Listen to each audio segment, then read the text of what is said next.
अब हमने देखा कि वायरलेस सेंसर नेटवर्क्स जो है उसमें कम्युनिकेशन जब हो रही होती है तो हमने एनर्जी एफिशिएंसी को टारगेट करना है, यानी कि हमने कम्युनिकेशन को एफिशिएंट बनाना है। एफिशिएंट बनाने के लिए अगर हम एनर्जी सेव कर सकें कम्युनिकेशन के अंदर, तो हम पहले स्टेप में तो कोलिजन को अवॉइड करेंगे कि बार बार डेटा जब भेजा जा रहा हो तो टकराए ना, जिसके लिए जा रहा हो वो डेटा रिसीव कर ले। दूसरी चीज़ है, इसको कहते हैं आइडल लिसनिंग, यानी कि जब कोई ट्रांसमिट कर रहा है तो उस दौरान बाकी लोग जो है वो अगर स्लीप मोड में नहीं है, अवेक मोड में है, तो वो सुन रहे होंगे डेटा को। तो उसके लिए ज़्यादा एनर्जी एफिशिएंसी अचीव नहीं होगी क्योंकि वो लोग एनर्जी कंज्यूम कर रहे होंगे। Measurement show idle listening consumes between 50 to 100% of the energy required for receiving.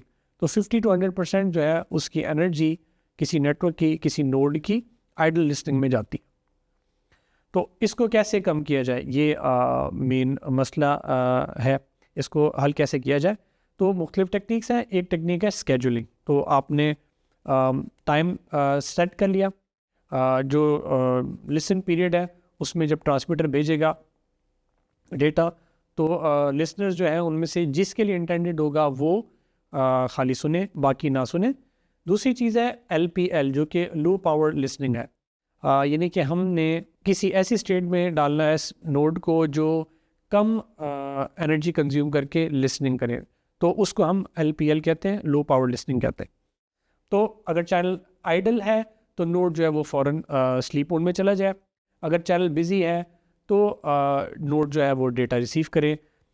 इसमें हमने ये देखना है कि इसको कैसे पॉसिबल बनाया जाएगा, तो वो हम देख लेंगे अगली स्लाइड्स में। तीसरी ऑप्शन है TDMA, time division multiple access. उसके लिए फिर ये कि स्लॉट्स जो हैं वो एलोकेट की जाएंगी कि किसको कौन सी स्लॉट मिल रही है कम्युनिकेशन के लिए, और खाली उस स्लॉट में वो कम्युनिकेशन कर सकेगा, बाकी लोग जो है वो नहीं कर सकेंगे। तो सिंक्रोनाइजेशन कैसे की जाएगी? पहला स्टेप ये होगा कि आप लिसन करें। अगर सिग्नल नहीं है तो आप अपना कोई सिंक्रोनाइज़र बनाएं, अपना एक स्केड्यूल सेट करें। अगर सिंक्रोनाइजेशन का सिग्नल आपको मिल रहा है तो आपने जो स्केड्यूल बाहर से एलोकेट हो रहा है उसको फॉलो करना है। अच्छा, इसमें ये भी होगा कि जो नोड्स दो क्लस्टर्स के बीच में होंगी, वो दो साइड से कम्युनिकेट करी होंगी, तो उनको दो स्केड्यूल्स जो है उनको मेंटेन करना पड़ेगा, यानी कि दो सिंक्रोनाइजेशन उनको करनी पड़ेंगी। अब सिंक्रोनाइजेशन के अंदर एरर भी आ सकता है। जो दो क्लॉक्स हैं, एक नोड का और दूसरे नोड का, वो अगर उनके अंदर ड्रिफ्ट है तो वो फिर कैसे उसका हल किया जाएगा? उसका हल ये है कि जो लिसनिंग पीरियड है उसको जो क्लॉक ड्रिफ्ट है, यानी कि जो क्लॉक का डिफरेंस है, उससे ज़्यादा रखा जाए ताकि वो वाला जो एरर है वो उसके अंदर उस ड्यूरेशन में कर दिया जा सके। एक चीज़ है जिसको हम कहते हैं ओवर हीयरिंग, और जिसका हमने पहले देखा कि मुख्तलिफ नोड्स जो हैं वो अपने अलावा जो उनका डाटा है जो उनके लिए इंटेंडेड नहीं है उसको भी सुन रही होती हैं। तो उसको कैसे अवॉइड किया जाए? तो एक सॉल्यूशन ये है कि आपने बाकी नोड्स को स्लीप में डाल देना है। जैसे ही वो रिक्वेस्ट टू सेंड या clear to send packets receive करें, तो इसका मतलब ये होगा कि अगर आपके लिए नहीं है तो किसी और के लिए है, तो फिर आप का उस वक्त जागना ज़रूरी नहीं है। तो as a node you can go back to sleep. अब ये है कि कौन सी नोड्स को जो है स्लीप मोड में चला जाना चाहिए?